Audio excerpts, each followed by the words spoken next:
topic is of AC bridges. That is, in AC bridges, we will learn what are all the Maxwell inductance capacitance bridge, Hayes bridge, Anderson bridge, de Sauty bridge, and Shearing bridge. These are all the different bridges in AC bridges. We'll come across what is the difference between AC and also DC bridges. Before I start this part, I want to know, all of you will be knowing of this information. I click here, just observe here. Here, you should know about when, what are all the equations for your circuits, okay, in terms of impedance and also in terms of admittance. I know I don't want this magnitude and phase angle and all. I need when L is used, what is the equation in terms of impedance, in terms of admittance. When resistance and inductance are connected in series, in terms of impedance and also in terms of admittance. In the same way, I hope you already learned. You can refer this link so that you can go for how a connection is done and what you will be getting your impedance and also of the admittance. Okay, you can refer this. I'm not going to tell again of these formulas. When resistance is connected in series with the inductance, what is the equation? Okay, I will just go with the how it is connected and what is the formula. Okay, for that reason, you refer this link and observe the equation how they taken. Okay, this is about your basics. You learn. I hope you learned these all things. Okay, next we'll start our session, that is about AC bridges. AC bridges are used to measure impedances. Means, what do you mean by impedance? Where a resistance is connected in terms of series or parallel to the inductance and also for the capacitance. That's what your impedance, that is your Z. Then all AC bridges are based on Wheatstone bridge. Means the construction what is taken is similar to the Wheatstone bridge. Here in the AC bridge circuit consists of 4 impedances, that is Z1, Z2, Z3, Z4 and an AC source, AC voltage source. In DC bridges means you will be using of DC here. Here we are going to use of AC. Observe here, impedance, either it may be a pure resistance, the whole part may be resistance, or else it is complex, means it may have resistance in series with inductance, or else in parallel with inductance, and resistance series with capacitance, or else in terms of parallel connection. Okay, this is what your complex impedance. Next, in that the small part, that is about sources and detectors. Where you using of these sources and detectors? Why we need the source in this means which one you tell? B is the source. Observe here, D and B is connected to the detector. In the Wheatstone bridge, what it is connected? Here it is connected as your galvanometer, right? Here as your E, right? Battery. Here a detector is used. That's what we have to know. What are the things of sources and detectors? The sources means from where your supply is going to be taken. Okay, in power cables means the cable is going to be taken as a source, power is going to be taken and it's going to be supplying for you. Here power line, from the power line is as a source. This is for in a low value. When you want to measure high frequencies, then electronic oscillators used as a source. Like in your CROs, where you are going to use electronic oscillators, where you are going to measure your sine value. What is the frequency? To find the frequency, what you will be doing? You will be taking your time period of a signal and then you are taking the inverse of that 1 by t, you will be getting as a frequency. That's how it is going for. In electronic oscillators, the signal what I will get? A sine wave or your triangular wave, what you will be getting? It is in a constant way. And the accuracy of oscillators are good.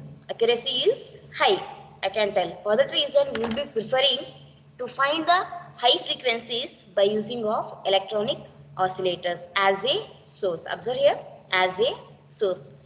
From the electronic oscillators, I can give a signal, a sine wave to the next system, a designer circuit. In terms of circuit design, if I am going for, I can give the impulse.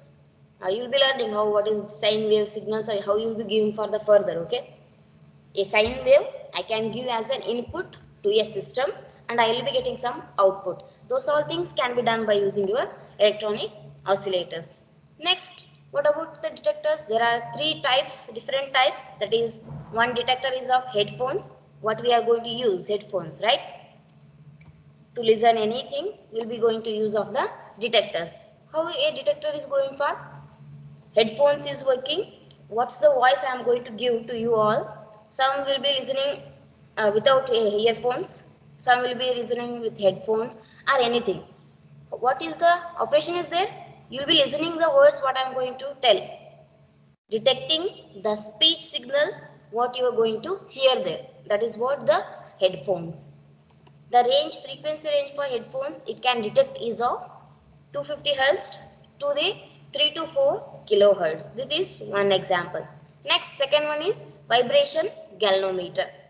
Means vibration, how much is going for, varying, fluctuating current, fluctuating voltage. If I want to measure those, I can measure by using of your vibration galvanometer. The frequency range is from 5 Hz to 1000 Hz. Next, tunable amplifiers. This tunable amplifiers is mainly used in where we are going to design your different designs, circuit designs, bridges or anywhere. Okay, amplifiers, it's having vast application. In basics you learned what are amplifiers, what are the types and all. Okay, this tunable amplifiers I can use from 10 Hz to 100 kilohertz. Tunable amplifiers frequency range I can measure based on the bandwidth, how much the bandwidth of a signal is going for. Based on that I can measure, I can detect the signal level. The frequency range you have to remember, the frequency range you should remember of this. These sources and detectors will ask for 4 marks in the exam. Okay, next, these are some examples. This is your headphones. This is also a headphone where a detector is shown here. Here is a LCD display. Okay. Here one same product I shown one more time. Observe here. This is a signal detector. Means when you are going for forest areas, you will be going to use some, whether if you want to search for a lion or a tiger for small birds, what will the person is doing in National Geography channels and all, they will be using of that. They will be putting headphone and they will be taking one monitor and they are searching there. Okay, they are detecting the voice or else the signal from that animal or from places also. If there is a ocean, what is the distance of that, like that some information they can collect by using of your detectors. This is tunable amplifier.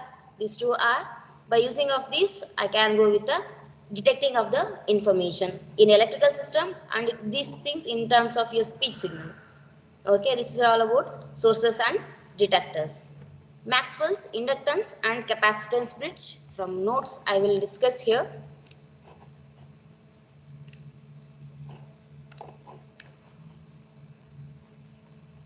The first topic in your AC bridges, this is very important. I highlighted here. Observe, important. Okay, this is will be asking for 6 marks or else 8 marks. Maxwell's inductance capacitance bridge.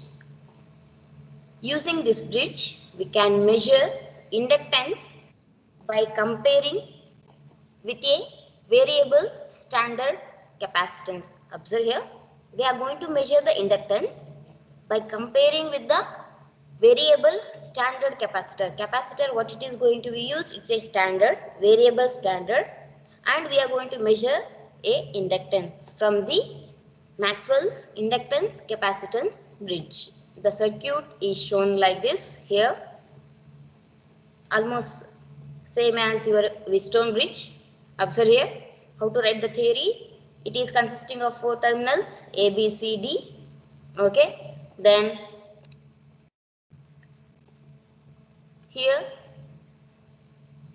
across your AD, a resistance R1, here IR1 connected, and for this a parallel connection of C1 it's connected, and here current is of IC. Observe here, this is of IC. This is current what I shown, it's a IC. Across this a voltage of V1 is going to be passing. Next, across AB R2 connected and voltage is of V2. Across BC RX, RX means unknown resistance, is connected in series with inductance LX, and current flowing is of I4, and unknown parameter is of this, and voltage is of V4. Across DC R3 resistance is connected. This is variable, the arrow indicates it's a variable R3, and voltage is of V3. Across AC supply with some frequency range, it is connected. F heads is connected. This is what the circuit diagram.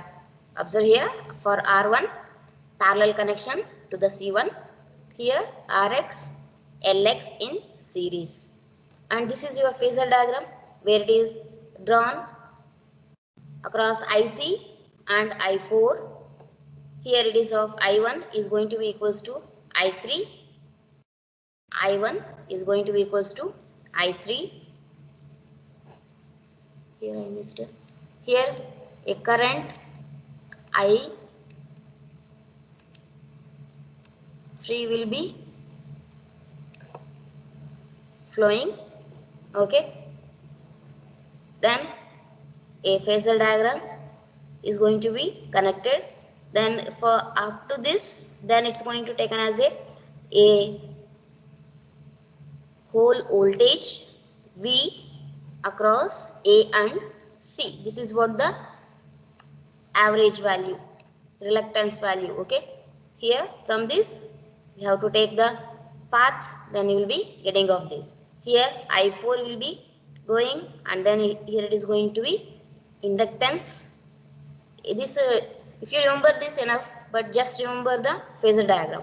Okay, no need of writing what is the parameters, how it is taken and all, but remember the phasor diagram. V1 at this point, V1 is equals to V2. Here I into R1 will be getting a voltage here. Across this, observe here, V1 is equals to V3, means at balanced condition. You have to take this. Next,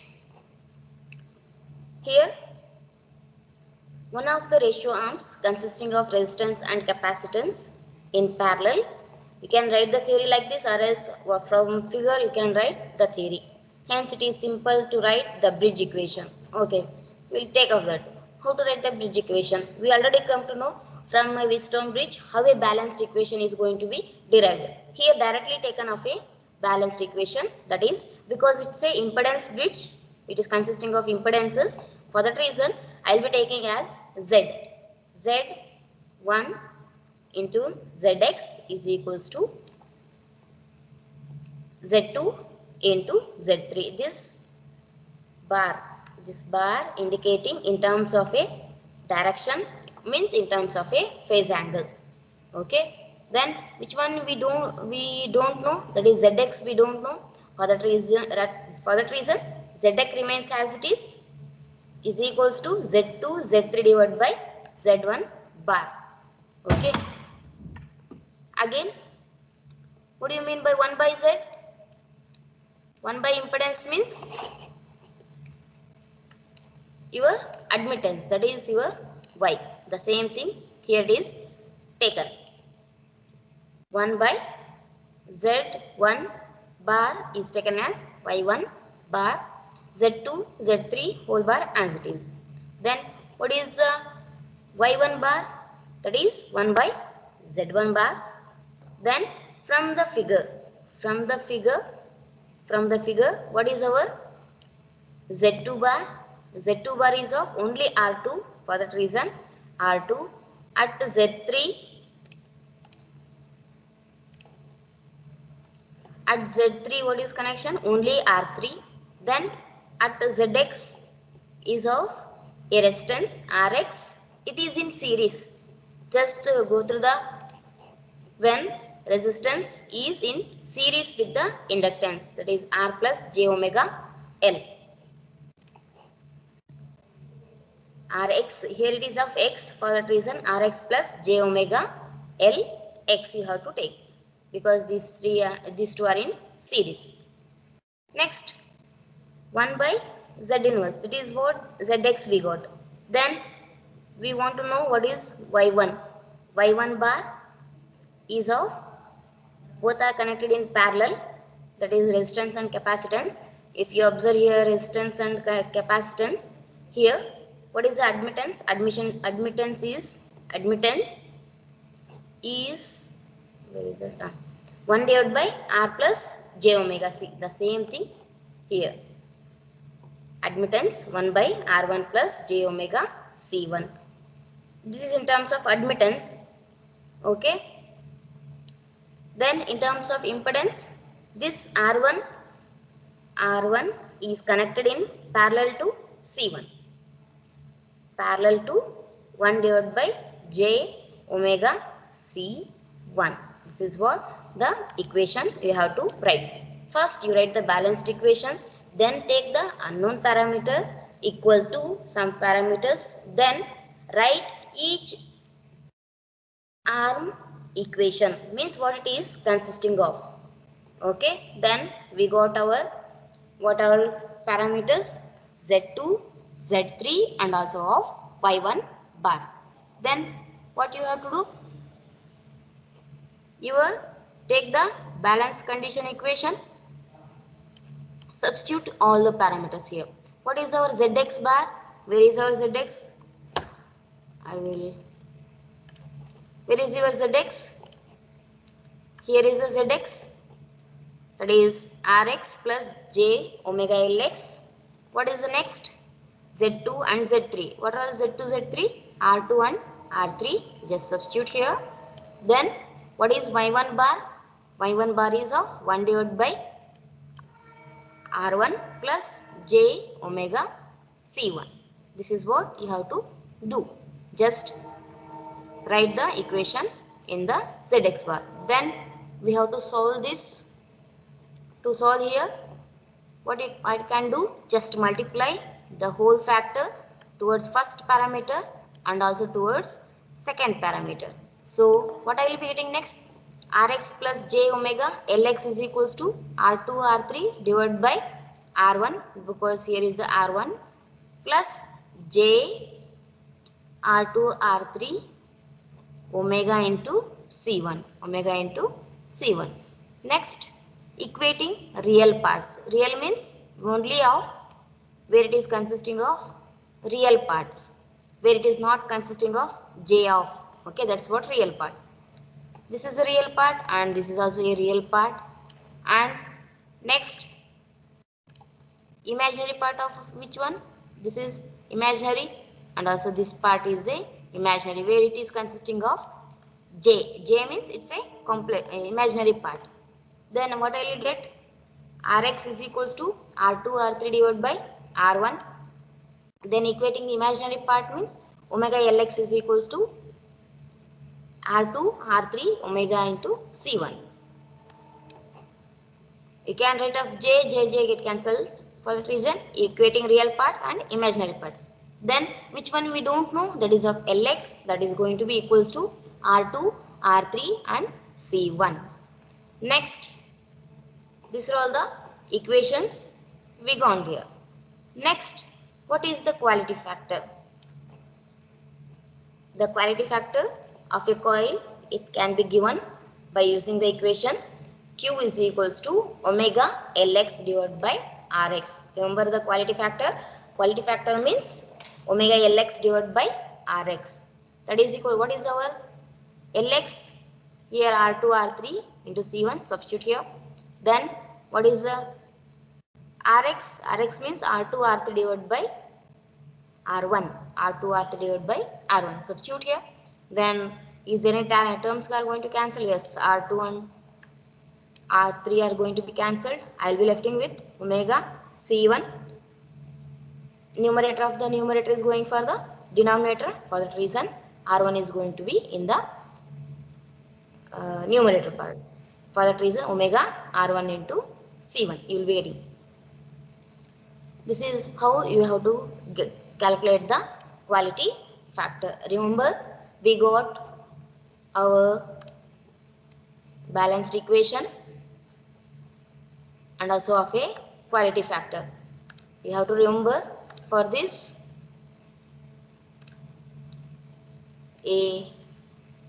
what is the balanced equation, that is Rx, what is the inductance equation, that is Lx, and what is the quality factor. These three equations are important for a Maxwell's inductance and capacitance bridge. We have to draw the circuit, write the equation, balance the equation and do some rearrangements there. Then equate real part and imaginary part. You will be getting your unknown parameters, that is Rx, Lx, and also of a quality factor. This is about your Maxwell's inductance and capacitance bridge. What are the advantages here? The capacitors are less expensive than stable and accurate standard inductors. Capacitors are less expensive and capacitors are almost lossless. Losses what's going to occur is less compared to the others. Then external fields have less effect on capacitors. Means external effects means from environmental, from your thermal affecting, means temperature affecting. Those are less for a standard capacitors. That's what the third point. The standard inductors requires well shielding. Inductors requires well shielding in order to eliminate the effect of stray magnetic fields. Means stray magnetic, I hope you learned, due to the magnetic field, there are some heating effects are going to be occurring for the inductors. Due to that, there will be some damaging to the circuit because we are going to use the resistances. Okay, some other connections will be there for the circuit. For that reason, we are not going to prefer the inductors in such cases. Okay. Next, the standard inductor will not present in its rated values. Means if I am measuring of 2 Henry, means it's not will be 2 Henry. It will be varying some parameters, maybe 1.8. Lower values only it will be giving. For that reason, we are not going to use that much inductors, and the capacitors are smaller in size. I hope you learned, saw capacitor was size is very small, very small, very small. Okay, in AC you will be learning what are the capacitors and all. Just you observe there what are the size of your capacitors. Okay, this is about the Maxwell's inductance bridge. One more thing, in exam they may give Maxwell inductance capacitance bridge, or else they will mention this bridge as a Maxwell Wien bridge. We call Maxwell inductance capacitance bridge as Maxwell Wien bridge. If they ask in the exam Maxwell Wien bridge means you have to explain the same process. Okay, this is about your Maxwell's inductance and capacitance bridge. Next is of Hayes bridge. What is the Hayes bridge?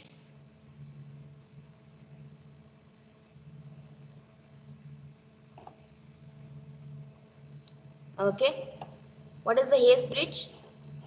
Here Hayes bridge is almost a construction is same as a Maxwell's inductance capacitance bridge. Here also we are going to calculate the Q value, but by using of Maxwell's bridge I can measure for a Q values in a smaller range. When I want a quality factor value should be high, then I will prefer to choose the Hayes bridge. Okay, here was the highlighted.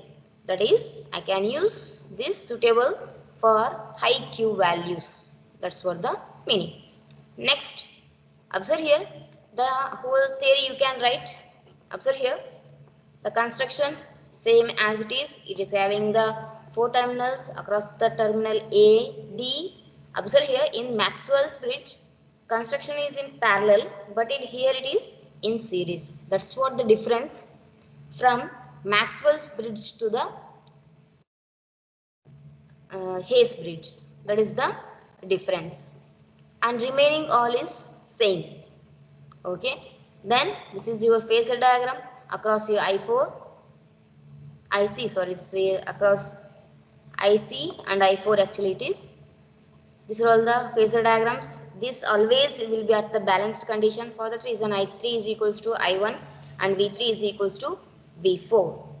Then a current is going to be flowing. Someone mute there. Mute your. Okay. I1 R1 across this will be, it will be flowing I4 and Rx. Across this the capacitor current, that is I1 1 by omega into C1. These are all the things in the phasor diagram. Next, how the derivation is going for? First, go with what are the things given, write in a equation. Across Z1, what is the Z1 is consisting of? R1 in series with the capacitors. For that reason what I can write? R1 minus JXC1. XC1 means 1 divided by omega C1. Next, Z2 is equals to R2 and Z3 is equals to R3, same directly. Then we already know what is our Zx, that is equals to R1 plus J omega Lx. Next, what you have to take? Just take the balanced condition. Z1 Zx is equals to Z2 Z3. Then substitute for your Z1. Then substitute for your Z2 Z3 here. Then substitute your Zx here. Okay, substitute all and you will be getting the equation as R1 minus J 1 divided by omega C1 into Rx, that is Zx equation here, Rx plus J omega Lx is equals to R2 and R3. Next, multiply for each parameters. Multiply for each parameters R1 into Rx. Then here minus J 1 by omega C1 into Rx, this term and this term. Then plus R1 into J omega Lx. You can write J omega R1 into Lx. Next, I will be lefting out minus J 1 by omega C1 into J omega Lx. Means if I multiply these two means your J means what is the J? What will be the minus J into J? What will be getting here? That is of minus J square you will get, correct? What is J square? Minus 1. Minus of, minus is of what? Minus 1, it is minus 1. You will be getting as a plus 1. For that reason here instead of J you will be getting as plus 1. Okay, this minus I already taken out here for that reason. Then what I will be getting? 1 divided by omega C1 into omega Lx. This omega and this omega will get cancels. So I will be lefting with Lx divided by C1. That is equals to R2 into R3. Next, just to simplify here, keep a imaginary parts towards your right side and real parts here only. So what I will be getting here? Rx plus R1 plus Lx C1 in real parts one side plus J from these two. I will be taking J as outside. Then I will be getting as omega R1 into Lx from this and then minus Rx divided by omega into C1. That is equals to same, that is R2 into R3. Then equating real parts and equating imaginary part. What is the part here? It is nothing is having means here it will be 0. Okay. Rx R1 plus Lx by C1 is equals to R2 R3. Then imaginary whole part is going to be equating to the 0. Omega R1 Lx minus Rx divided by omega C1 is going to be equals to 0. Next, what do we have to do? This I will be keeping here and I will be shifting this to here. So I will be getting as omega R1 Lx is equals to Rx divided by omega into C1. From this, which one is unknown? That is of Lx. Lx is equals to Rx divided by omega square R1 into C1. Then take the real part equation here. So you will be getting as Rx into R1 plus Rx. What I am going for? Just substituting Lx here. Rx omega into omega square R1 into C1 here is equals to R2 and R3. This is how we have to do. Only thing, just go for this simple maths. Just go on substituting and simplify. That's it. Then simplify again here. I can take Rx outside. So I will be getting as R1 plus 1 divided by omega square R1 C1 square. That is equals to R2 into R3. Then simplify here. Take the LCM omega square R1 into C1 square. So I will be getting as here 1 plus omega square R1 square C1 square. That is equals to R2 and R3. Next, here Rx is going to be taken as whole part, this whole part. Here, if I take, what I will be getting? This part here, omega square R1 C1 square into R2 into R3 divided by 1 plus here 1 plus omega square. This part is coming to the denominator part. For that reason, omega square R1 square C1 square. This is what your Rx. What about the Lx? Just substitute in the Lx as Rx. What I am telling? Substitute this Rx in Lx. So what I will be getting? Same. Where is your Rx? This part, substituting here. So you will be getting as Lx is equals to omega square R1 C1 square R2 R3 divided by 1 plus omega square R1 square C1 square into of this part, this whole part, omega square R1 C1. If I simplify here, R1 get cancels and C1 1 C1 and 1 C1 get cancels, omega square cancel off. So I will be lifting with R2 R3 into C1 divided by 1 plus omega square R1 square C1 square. This is what the equation for your Hayes bridge Rx and Lx. This is how it's going for. Observe here, is any parameter is depending on the inductance in terms of if I want to calculate for the Rx and also for the Lx. It's not depending on inductance. It depends on the capacitance. Observe here. Here also C is there. Observe here. Here is also C is there. Again C, capacitor. Again here C. Again here C. Means our unknown parameter is depending on the capacitor, not on the inductor. If it depends on inductor, means again the losses are less. It's not in a standard way. For that reason, we will not use of inductors. And losses, what is going to occur is less in this case.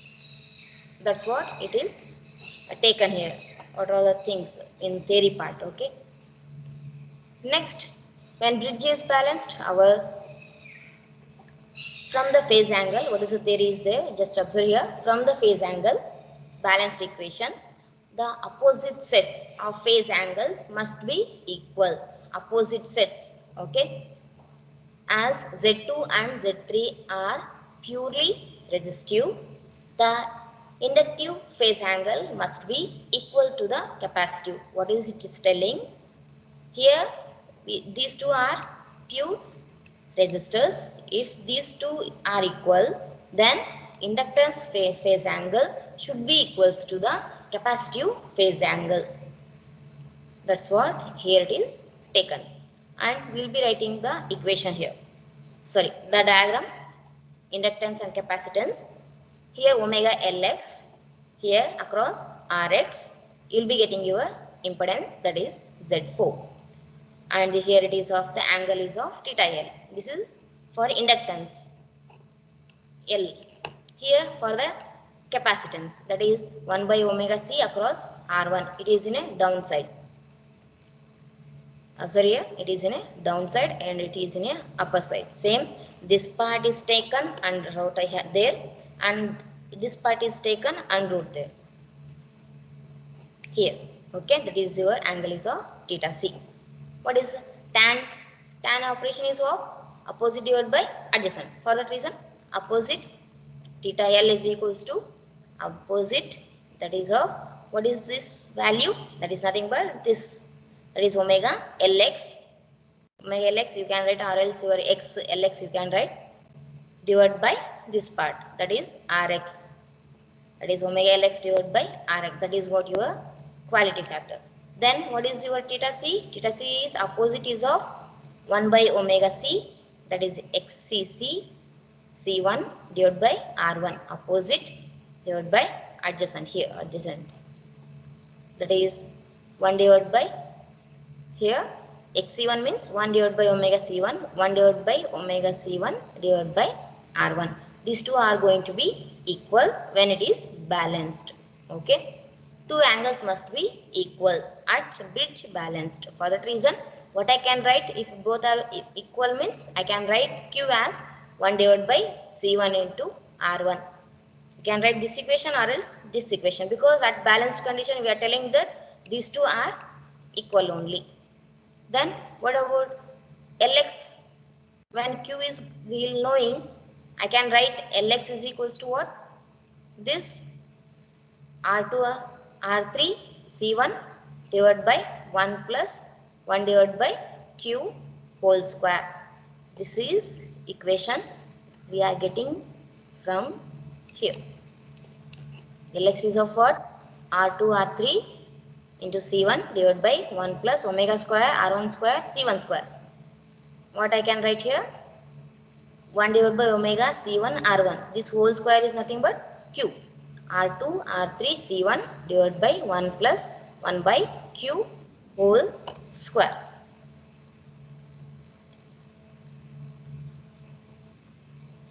Okay. Next, for large values, Q, 1 by Q square is very small, so that I can neglect of the denominator part. For larger values means 1 by 1000 means what? 0 point some values you will get. Again squaring means again 0.00. 0, some fractions are going to be changing there. For that reason, it is very small value, so that I can neglect of that. So I will be left with what? Lx is equals to R2 R3 into C1. This is what? Maxwell's bridge equation. If I observe here, Maxwell's bridge equation, what is Lx R2 R3 into C1. Here you will be getting as R2 R3 into C1. From this Hayes bridge, what is the inductance? I can measure is of range 1 microhenry to 100 henry with the error plus or minus 2%. Means if required is of 1 henry means you will be getting of 0.08. Some errors you will be getting of positive or negative values. This is about the Hayes bridge. Next, what are the advantages? It is best suitable for high Q values. What is high Q values means? Quality factor is of 10, and it gives very simple expression for Q factor. It's a very simple. What is the Q equation? That is 1 divided by omega C1 into R1. Simple equation, right? Then it requires very low values of resistors and measures high Q inductance. From small value of the resistance, I can measure high inductance values. That's what the advantages. What are the disadvantages? We told that this value is going to be Q is very high. I can neglect, but actually we can't neglect this factor in some applications. In some applications, the value of Q, it may not be high. It may be very low value. When it is low value, 1 by low values means higher value. Again squaring of that means again high value. When I divide that value plus 1 plus some values means it's a huge difference will come across. For that reason, in some applications, we are not going to neglect of this. Understanding here? I told here we are going to neglect. But it's not the case in all the applications. Okay, that's what one disadvantage of a Hayes bridge. In next session we'll go with the Anderson bridge, De Sauty bridge and Shearing bridge. Okay, today I will stop the session. Tomorrow we will continue.